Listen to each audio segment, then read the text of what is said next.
Hi guys, क्या हाल चाल आप सबके। वापस आपको स्वागत है आपके अपने चैनल कोडू कसते।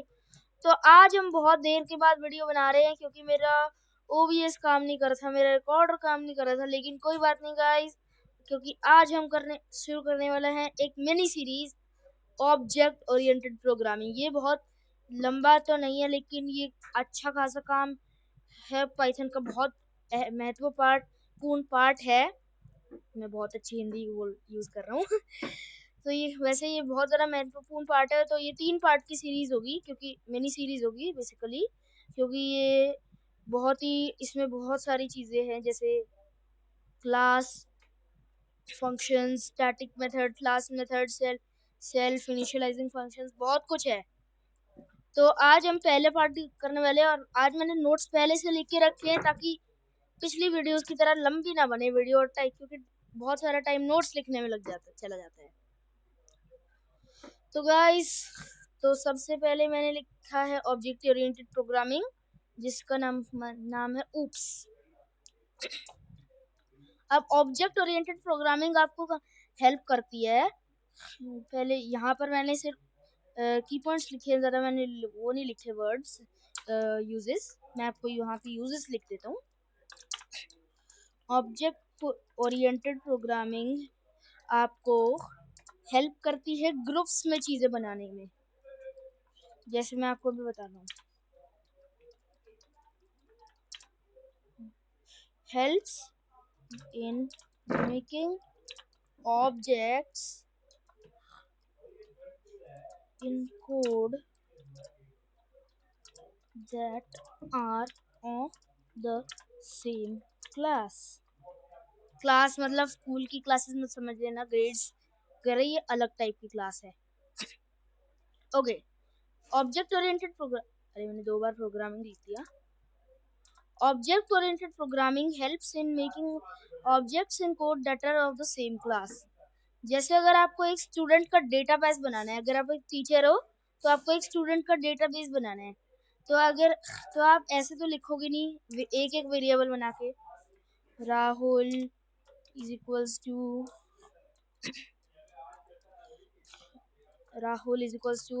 वहाँ पे मेरी एक राहुल बच्चे का नाम लिख दिया, यहाँ पर इसका ये लगा दिया, राहुल स्ट्रिंग बना दी। फिर अब राहुल, अब एक और वेरिएबल बनाएंगे राहुल के नाम के लिए, राहुल ने राहुल ग्रेड के लिए उसके 7, राहुल सेक्शन, ऐसे ऐसे लिखेंगे अगर हम नॉर्मली करते इक्वल्स टू सी। तो ऐसे नहीं करना चाहिए।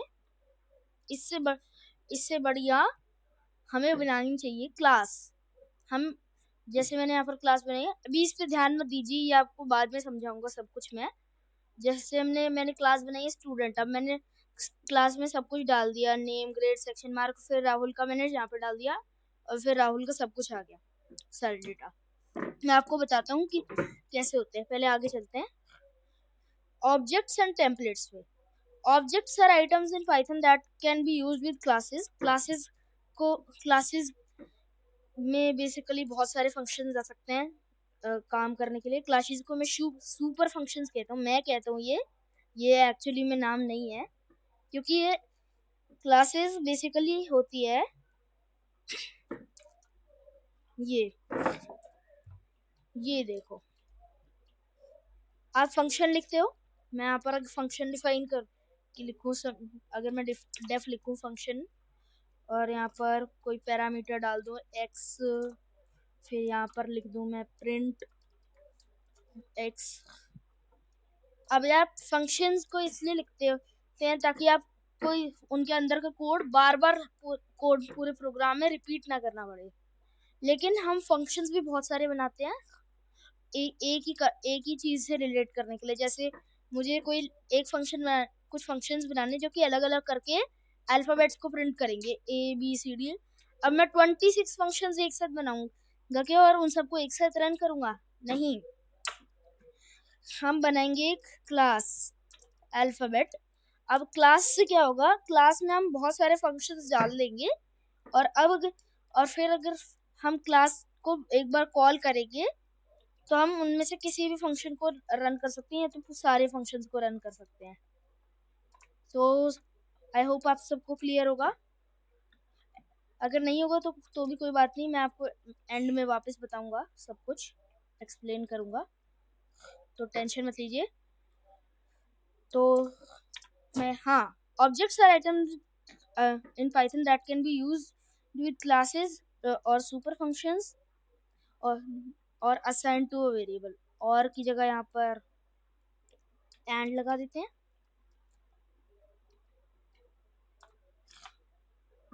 ओके, तो ऑब्जेक्ट्स बेसिकली होंगे, जैसे मुझे राहुल के डेटाबेस की क्लास बनानी है, तो अब इसमें क्लास होगा टेम्पलेट और ऑब्जेक्ट होगा राहुल। मतलब जिस काम से रिलेटेड या जिस वेरिएबल से रिलेटेड, जिस चीज से रिलेटेड आप काम कर रहे हो क्लास में, जिस चीज से रिलेटेड फंक्शंस बना रहे हो, वो होंगे objects. Templates are the functions whose parameters are objects। Templates basically classes ही होती है। अब इनिट हर क्लास में बहुत सारे फंक्शंस बनते हैं, लेकिन एक फंक्शन 100% बनता है जो होता है इनिट फंक्शन। ये देखिए, def underscore underscore init underscore underscore bracket, और इसमें ये सेल्फ का पैरामीटर हमेशा आएगा, और आपको इसको कॉल करते हुए इस सेल्फ को डालने की जरूरत नहीं है।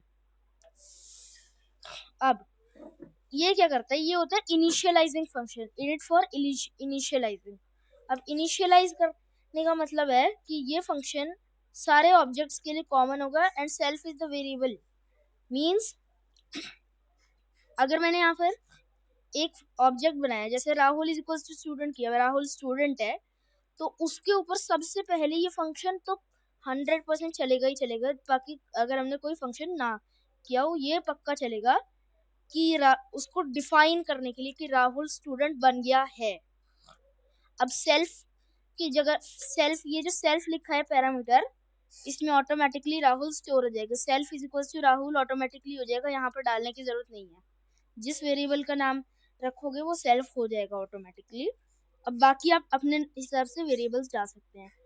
मैं आपको सिंटैक्स दिखाता हूँ। पहले मैंने यहाँ का इसी कोड को मैंने यहाँ पे रखा है ताकि मैं आपको समझा सकूँ।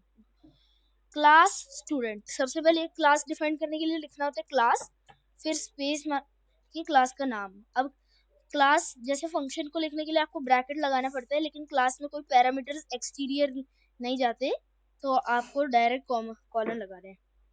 अब उसके बाद आपको लिखना है, उसके बाद आपको उसके अंदर सबसे पहले इनिट फंक्शन डालना है। तो आपको लिखना है डेफ अंडरस्कोर अंडरस्कोर इनिट। आपको अगर पाइचार्म यूज कर रहे तो ऑटोमेटिकली सजेस्ट हो जाएगा। फिर आपको इनिट करना है, और उसके अंदर सेल्फ फंक्शन, याद रखिएगा जो सेल्फ पैरामीटर है, सेल्फ पैरामीटर ये हमेशा रहना चाहिए। अगर ये नहीं रहेगा तो एरर आ जाएगा। ये हमेशा रहना चाहिए, बाकी चाहे कुछ भी हो या ना हो, क्योंकि जो सेल्फ है वो ऑब्जेक्ट का नाम होता है। अब मैंने यहाँ पर इस एक्स्ट्रा नेम का फंक्शन डाला है। नेम से सेल्फ और नेम में अंतर मत कर लेना, ये सेम नहीं है। मैं आपको बताता हूँ इनमें डिफरेंस क्या है। नेम हमने खुद पैरामीटर डाला है, ये हम डाल भी सकते हैं, नहीं भी डाल सकते, ये हमारी मर्जी है। अब मुझे स्टूडेंट का नाम चाहिए और वो तो आ जाएगा। अब हमें स्ट्रिंग में समझ आता है, क्योंकि हमें लिख के सिर्फ स्ट्रिंग में देता है, तो हमने नेम को स्ट्रिंग में डाला है। लेकिन पाइथन को सेल्फ किस में समझ आता है, वेरिएबल में। तो हम ये सेल्फ वेरिएबल की ही वैल्यू को स्टोर कर देगा, अपने पास रख लेगा, क्योंकि आप सेल्फ को प्रिंट नहीं कर सकते। अब अगर मैं self dot name is equal to self कर दूं, तो आप इसको नहीं कर सकते प्रिंट। अगर देखिए यहाँ पर, या अगर आप करने की कोशिश करें, रुको मैंने राहुल, अगर एरर भी ना भी आए तो भी पाइथन कंफ्यूज हो जाते हैं इससे। ये देखिएगा, ये एक्चुअली इस वैल्यू में भेजता है। Main dot student object at, ये पाथ है। इस वैल्यू ये इसने एनकोड किया हुआ है पाइथन के लिए। राहुल का नाम ये चीज है, ये इसका पाइथन में नेम है सेल्फ का, ये ऐसे स्टोर करता है। और इसीलिए हमें सेल्फ के अलावा सेल्फ हमें 100% डालना पड़ता है। ओके गाइस, तो सेल्फ के बाद मैंने नेम अपने एक्सटीरियर पैरामीटर्स डाल दिए जो मुझे चाहिए थे, और फिर मैंने यहाँ पर फंक्शन खत्म किया। अब मैं फंक्शन के अंदर कोड लिखूंगा। सेल्फ डॉट, डॉट का मतलब होता है का। तो सेल्फ का नाम क्या है? सेल्फ का नाम पैरामीटर नेम है। सेल्फ की कौन से ग्रेड में है का ग्रेड क्या है? पैरामीटर ग्रेड, उसका ग्रेड है। सेल्फ कौन से सेक्शन में है? तो पैरामीटर सेक्शन, उसका उसकी वैल्यू का सेक्शन है। सेल्फ की कितने मार्क्स है टोटल? तो पैरामीटर मार्क्स, उसकी की वैल्यू उसके मार्क्स है। अब सेल्फ का मतलब कि राहुल का, या जिस भी वेरिएबल को आप डिफाइन करोगे। अगर मैं यहाँ पर एक राहुल का नाम, मुझे राहुल का नाम चाहिए, मुझे राहुल का ग्रेड भी प्रिंट करना है, और मुझे राहुल का सेक्शन भी प्रिंट करना है, और मुझे राहुल के मार्क्स भी प्रिंट करने हैं। मुझे सब कुछ जानना है राहुल के बारे में, क्या क्या है उसके पास, क्या क्या उसने गोल खिला रखे हैं स्कूल में। ओके, राहुल 7, ग्रेड उसका, नाम उसका राहुल है, ग्रेड उसका 7 है, सेक्शन उसका सी है, और मार्क्स उसके 90 है। ओके, अब मैं यहाँ पर एक और स्टूडेंट डालता हूँ, इसका नाम रखते हैं बिल्ला। तो बिल्ला हमारा एक स्टूडेंट है, बिल्ला भी स्टूडेंट है। बिल्ला अब जो बिल्ला है, अब ये इनिशियलाइज फंक्शन में सेल्फ, अगर हम राहुल की बात कर, राहुल को रेफर कर रहे हैं तो सेल्फ राहुल की वैल्यू राहुल हो जाएगी। बिल्ले को रेफर कर रहे हैं तो सेल्फ की वैल्यू बिल्ला हो जाएगी। अब बिल्ले का नाम बिल्ला है। बिल्ला 7 सेक्शन में पढ़ता है। बिल्ला 9th में क्लास में पढ़ता है, और 9th डी में पढ़ता है वो, और उसके 60 मार्क्स आए हैं। अब मुझे प्रिंट करना है बिल्ले का को,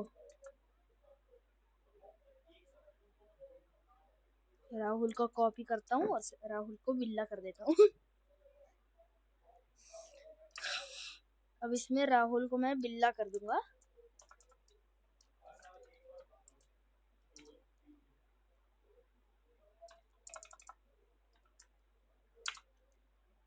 ओके, मैं सबको बिल्ला कर देता हूँ, और अब देखिएगा क्या होता है।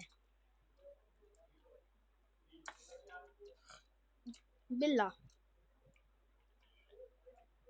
ओके, तो सेव्ड, एंड अब अगर मैं रन करूं तो ये देखिए बिल्ले का भी आगे बिल्ला है, इसका नाम, 9th उसका सेक्शन है, डी उसका 9th उसकी क्लास है, डी उसका सेक्शन है, 60 उसके मार्क्स है। तो गाइज ये सब हमें आ गया है। अब मैं अगली वीडियो में मैं आपको ओके गाइज, अगली वीडियो में मैं आपको बताने वाला हूँ स्टैटिक मेथड्स और क्लास मेथड्स के बारे में, और उसके बाद हम पेरेंटल और इनहेरिटेड क्लास के बारे में जानेंगे। तो वो जानेंगे हम अगली वीडियो में। तो गाइस तब तक के लिए बाय बाय।